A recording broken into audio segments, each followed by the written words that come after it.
Hello, welcome to the Entrepreneurs Network. I'm Rick Anthony. As you know by now, one of my passions is the entire entrepreneurial community in the Philadelphia region. I work with entrepreneurs, work with investors, created the Entrepreneurs Network, which is now called the Villanova Entrepreneurs Network, to help provide a venue, an opportunity for people to come together, share a dream, and make dreams possible. My guest today is a young man who has been extraordinarily successful given his years, and at an early age has seen both a need and an opportunity to bring entrepreneurialism, the philosophy, the spirit, the passion for entrepreneurialism and innovation into the school system at the high school level.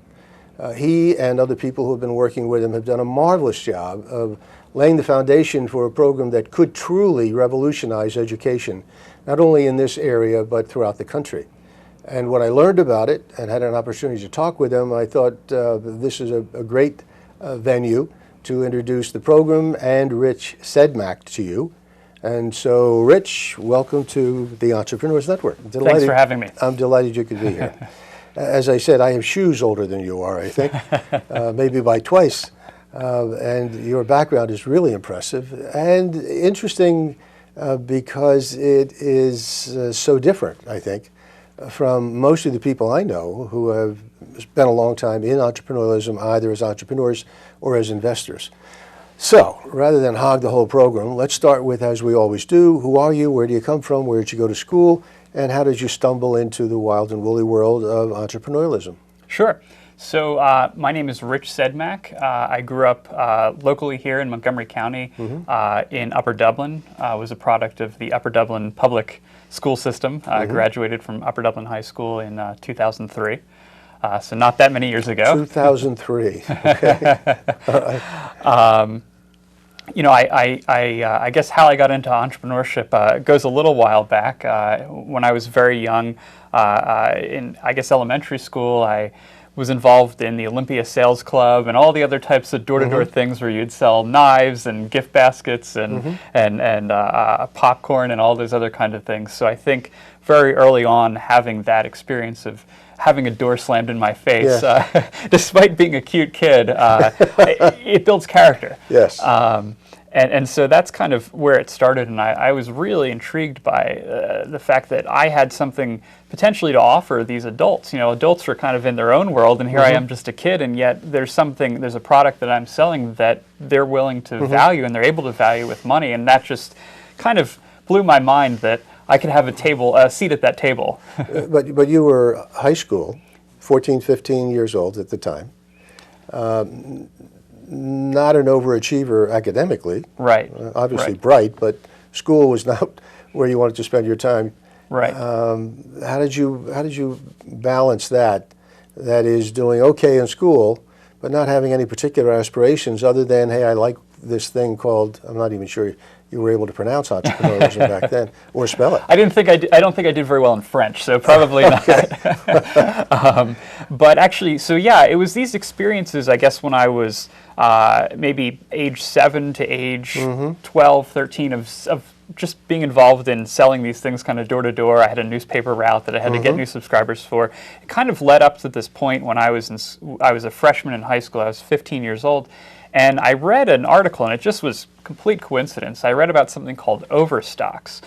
This is where retailers, a new product comes out, a new version of a product comes out, especially in the electronics field where there's lots of frequent updates, and the retailers have to get rid of the old merchandise. And overstocks, they're buying this large quantity of goods of the old version of stuff, and then they're trying to find ways of selling it.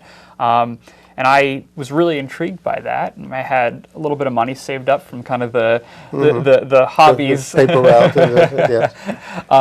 And I decided that I wanted to start a business doing that. And it was because I wanted some independence. I wanted kind of an outlet for self-expression, something that I could call my own. And I loved electronics. I figured this way I could have the coolest, latest, or maybe the second most recent stuff just kind of hanging around. So I started it out of my parents' house. By yourself? By myself. No mentoring? No mentoring. Yeah, no mentoring. With not a lot of support from my family. My dad was a straight A student. My mom was a school teacher, and they said, focus on getting the Yes, grades, and yes. I wanted to play to my strong point, which was not academic in a lot of ways. I had some learning disabilities. I had struggled with some other issues, and this was something I really was kind of passionate about, and I wanted to give it a try. So I taught myself how to. I got a For Dummies book, and taught myself how to set up a website. Right. This is back in 1999, 2000. So a lot of people at the same time, I think, trying to figure out how to start websites. A crescendo.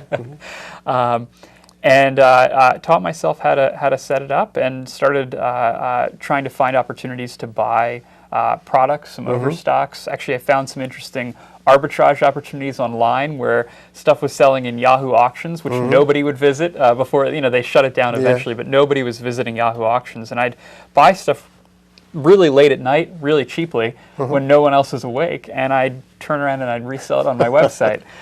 So I was very opportunistic. I didn't really know what I was doing. What a wonderfully simple idea.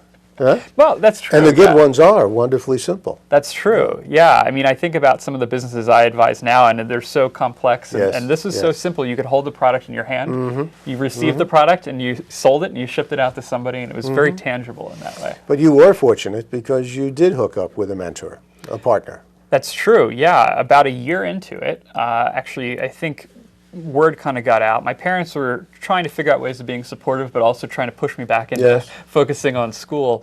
And word kind of got out among their friends, and at our church, I think people kind of found out through them. And a gentleman at our church introduced me to another gentleman who said, here's Bob. He's doing what you're doing, only with tens of millions of dollars of inventory. You should talk with him. I did. And we kind of struck up a friendship, and he kind of took me under his wing and taught me all the things I probably would have liked to have known a year before. And did you have your driver's license by that time? I had just gotten it. Yeah, I had just gotten it. So I was able to drive to the warehouse, which was a few miles away from my parents' house. It's a marvelous story. Okay, then what happened? So he took me under his wing, and he was looking to build out a direct-to-consumer business. And I had a website, and I really, I thought I knew. In retrospect, you don't know as much as you thought you knew. But he kind of let me have access to his warehouse, to his staff, all the order fulfillment type mechanisms that I needed, because my parents, there's a room in my parents' house that was just filled floor to ceiling with stuff, and I think my mom was going to kick me out. So I said, we have to kind of figure out a way and it was, from a scalability standpoint, I said, this warehouse is bigger than I could ever need. So it was great. And he started selling his products through my website. I started having stuff that I bought shipped to his warehouse, and had, my customers' orders shipped out from his warehouse. He had UPS and FedEx trucks backing up to the warehouse. It was way better than driving to the post office every day. Great partnership. Serendipitous. Yeah. And it was great because we went into it as equal partners, and in retrospect, as we grew the business out, and there are all kinds of stories of ups and downs, as with any entrepreneurial journey, I can definitely look back now and say that there was a lot that I learned from him, and there was a lot of altruism. I mean, is there a single lesson that, as you look back, that you feel you learned and has served you well as you've continued in your journey? Definitely. I think that what was great about Bob was that we would brainstorm ideas, and he would say, all right, let's do it. And I'd say, all right, what next? And he said, well, you have to figure it out. I've been in mentoring situations, even as a mentor, where I've been a little too structured and working with my mentee, and it ends up being my idea, not theirs, and they don't feel ownership of it. And what Bob did is he was encouraging, helped build confidence, was supportive, but really I had to figure things out on my own. And what an incredible gift to give someone. I mean, really, that's the best kind of mentor. So you had a successful exit from your first, then you went into your second. Right. Yeah, I say it was modestly successful. With some tuition dollars. I was looking to go to college, and it was tuition wasn't going to be a problem because of that, and that's kind of what you're looking for when you're 17 and looking for that next step. So went off to college, actually at Drexel University. And there's a story in there too of persistence and resilience. I did not get in.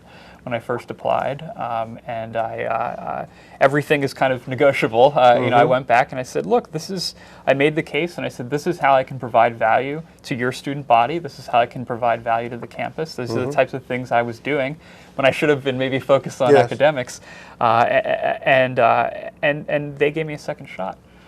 Which was great. In the business school? At the business school, at LeBeau College of Business. And that's where I went there, started getting involved with any entrepreneurs or entrepreneurial people I could find. Tried to start a few businesses. We did goofy stuff like trying to start a radio station that covered big video game tournaments, multiplayer online role-playing games. We started a tournament structure for video games. A lot of the, you know, you're in college in a dorm room. A lot of people are into video games, so mostly they were video game ideas. There must be a pony in there someplace. And you know, it was fun, and I got to work with people who I liked. But you know, there's a lot of value, I think, in working in a venture that you almost know isn't going to go anywhere, because you can kind of get your fouls.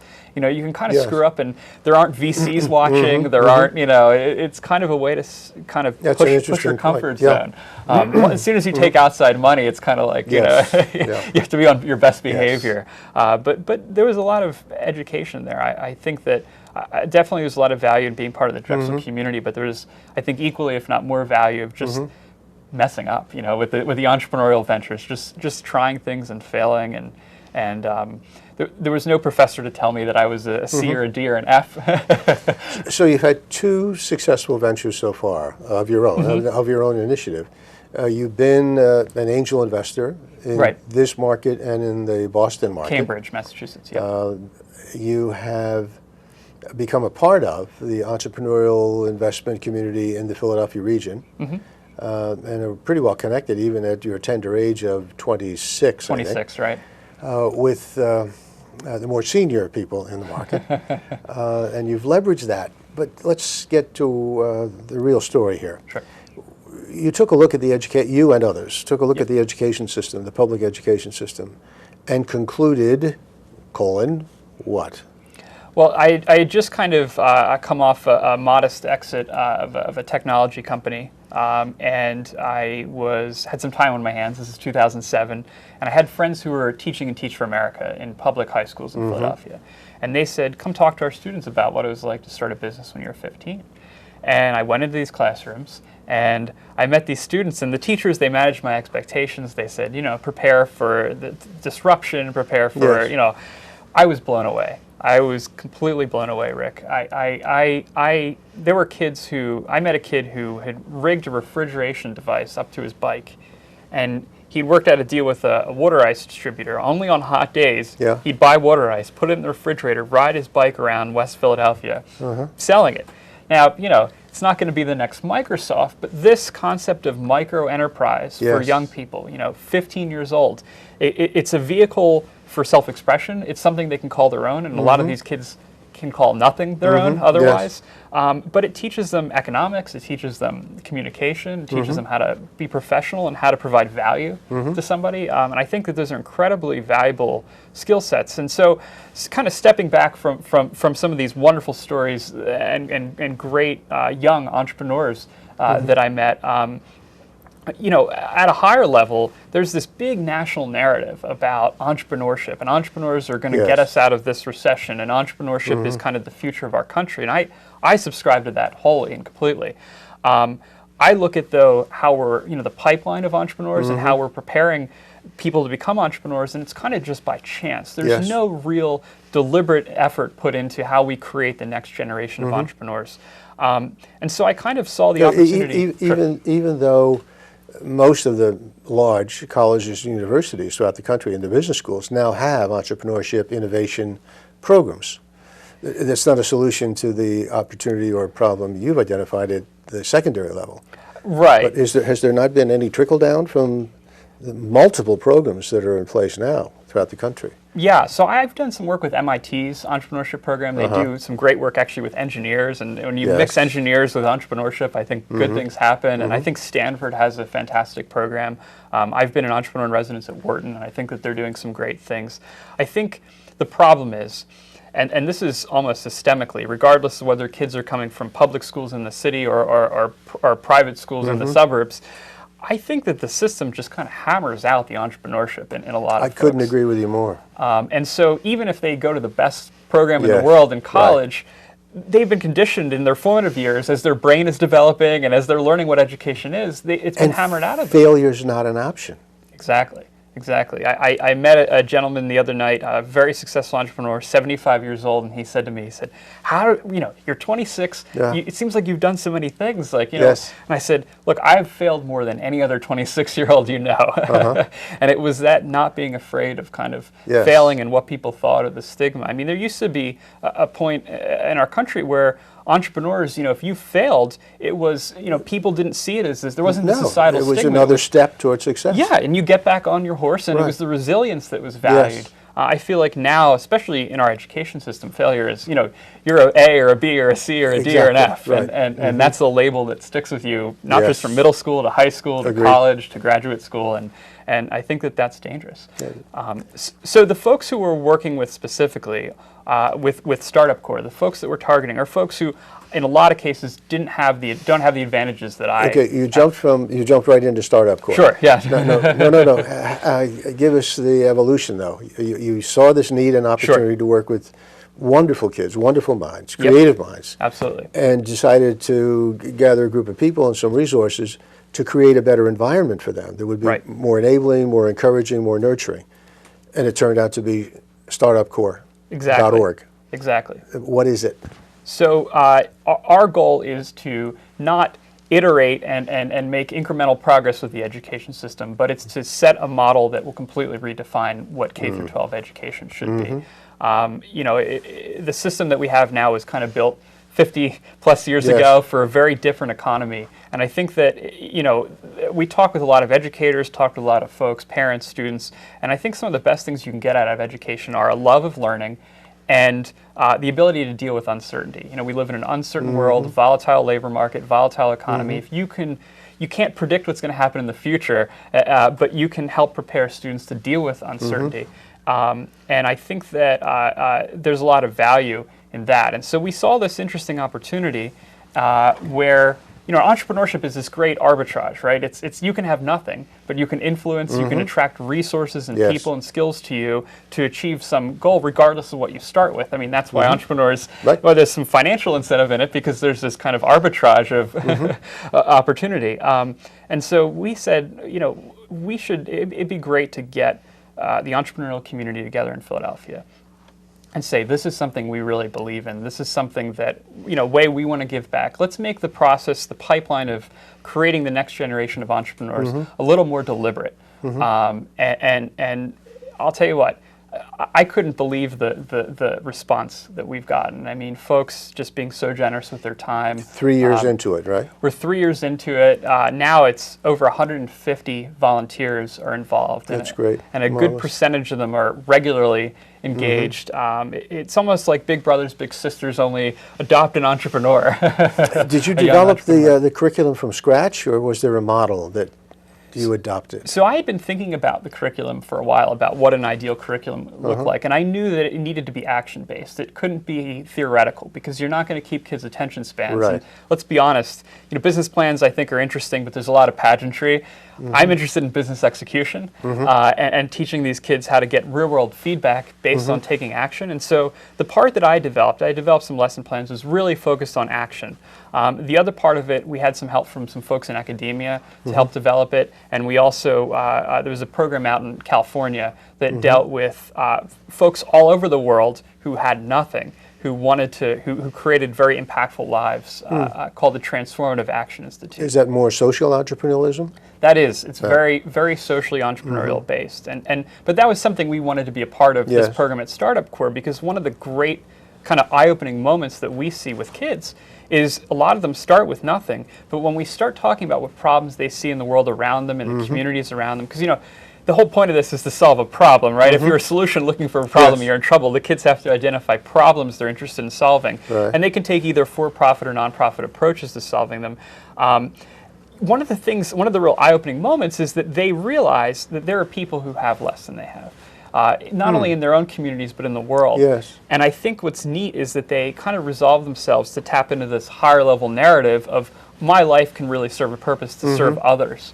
And I think that's empowering, especially when, I mean, I think it's empowering for anybody, Yes. but especially to see that there are people who are always worse off than you So are. it gives them a different perspective on their own lives, I think so. and out of that comes new self-esteem. I think it does. I think it really Yeah. does. I think that a lot of these kids unfortunately feel that they don't have very much to Yes. offer. Society, they don't have very much to offer. Right. You know, they aren't. There might be some cases they're not particularly engaged academically, but this is a way for them to have. I mean, at a very high level, it's meaningful lives, right? People are kind of looking for this purpose, and I feel like kids are just as much looking for that. And these boys and girls in the high schools who are participating at the junior and senior, I beg your pardon, sophomore and junior levels, Right. are not necessarily the brightest kids in the class or the school, right? Right. Yeah. In terms of IQ or whatever. Exactly. Yeah. So how do you select? How do you screen for eligibility for the program? Sure. Because you can't take everybody. No, exactly. Yeah, I mean, this is very much a limited, kind of Right. high-quality batch of kids, and so from an academic standpoint, they're all over the map, as you mentioned. You know, they're kids who are literally failing, who aren't coming to school, and they're literally kids who are straight A's involved in everything else. We get the full range. What we're screening for really is we're trying to find an intrinsic motivator. So the kids in the program get to start whatever they want. It's based on their own interests. We're not going to force something on them. And so they, based on kind of an exploration of their interests and their passions and what problems they want to solve, they get to choose what they want to work on. So part of the interview process when we're bringing kids on board is trying to tap into that intrinsic motivator. You know, the key here is context before fundamentals. I think a lot of school is fundamentals before context, and you can only kind of, I think, hammer that in so much. Explain to me what that means, fundamentals before context. So I'll give you I'm an example of that. You're a poster child, yes. Is I struggled learning algebra, and I struggled learning a lot of the things. I was a very late reader, and as I mentioned to you earlier, my wife and I have this very large book collection. I am what you'd call an avid reader, but I learned to read very late. No television. No television now. Yes, that blew my mind. But what I think happened is when I started this business, I really had to learn things so quickly. I taught myself accounting, how to develop a website, basic coding. There were so many things I had to teach myself, and thank goodness I grew up in the internet era where I could find a lot of it online, and I had a great mentor. But the speed at which you learn things when you need to, when you're in actually in the context, I mean, you're motivated. Okay, that's what you mean. Okay. Right. So I was thinking about something else.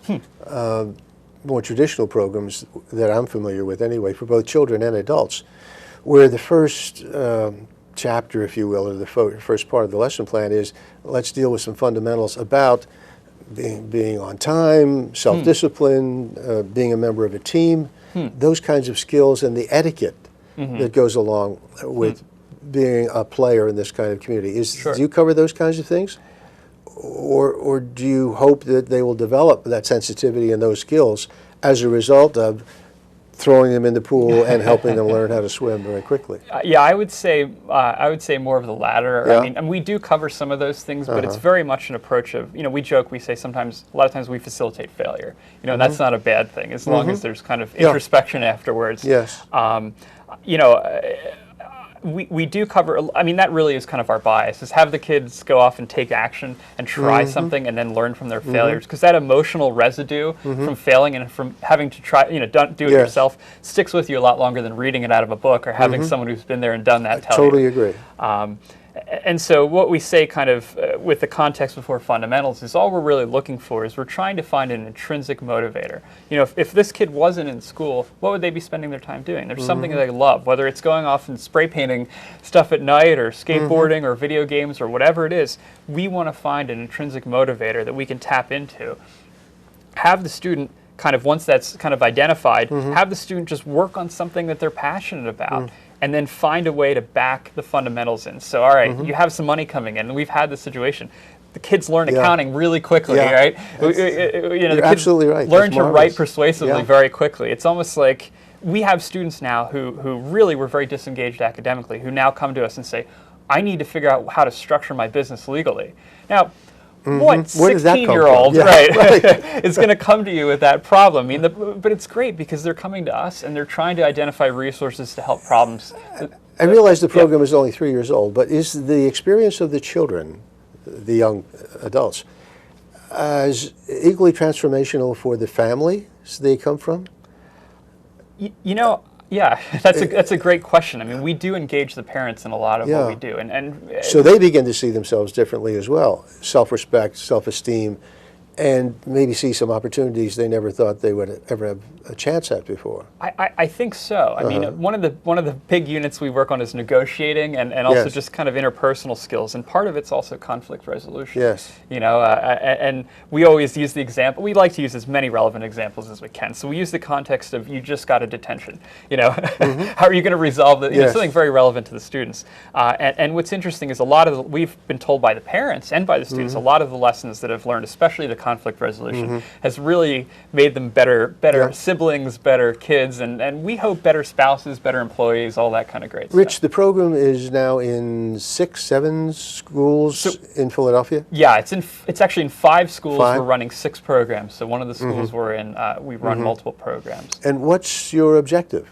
What's the goal? Yeah, the objective is really twofold. One is to expose as many kids to this kind of entrepreneurial mindset as possible, because we think a lot of the skills are very universally applicable. And the second goal is to take kids who really are entrepreneurial driven. We recognize not every kid is going to be an entrepreneur or made out to be an entrepreneur. Either way, we think it's important for them to be exposed to the mindset. But we want to find the kids who really want to go above and beyond, who are just running, who we're having a hard time keeping up with. We want to be able to provide a very intensive environment to them to facilitate their entrepreneurial ambitions. You have, I think you said 125, 115 pool of mentors, teachers? Yeah, I think it's almost 150 right now, Really? Volunteers, yeah. And you're a 501c3, so We're you're a nonprofit. Correct. What do you need to expand the program into more schools, involve more children? And as you were describing to me, not just the high schools, but you were telling me about the Kimmel Center and a new program you have there. Right. A similar program you have in fashion design. Right. And a similar program you have in vocational training. Yep, and mural arts also. Mural arts is one of our partners. That's terrific. Yeah. So it's a number of applications and a number of opportunities. What do you need to take this marvelous program you put together so that it can benefit many, many more young people? Sure. So money. Well,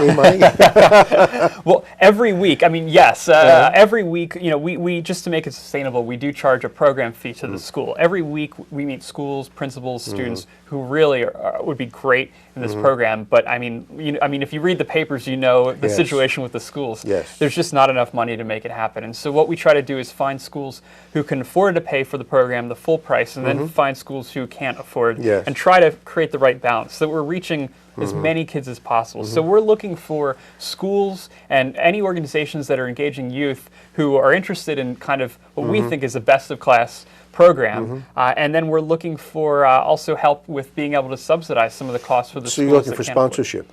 We are. Corporate sponsorship as well as individual? We do. We have some great corporate sponsors. I think you said Richard Binswanger is the chair of your board? Right. Richard Binswanger is the chair of our board. His father, John Binswanger. The Binswanger family has been very generous with their support. Walter Buckley at Internet Capital Group, ICG, has been a great supporter of the program. We have some great entrepreneurs who are engaged. As well as the support you're getting from Wharton, I think you said. Right. And we get tons of Wharton MBA students and folks flooding our classes working with our kids. So.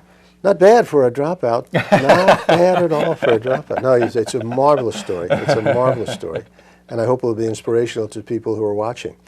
And to others who may think that entrepreneurship, innovation, creativity, changing the world may be beyond their reach. It's not. It doesn't have to be.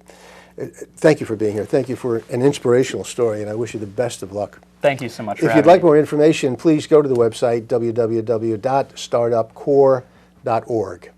Until next time, this is the Entrepreneurs Network.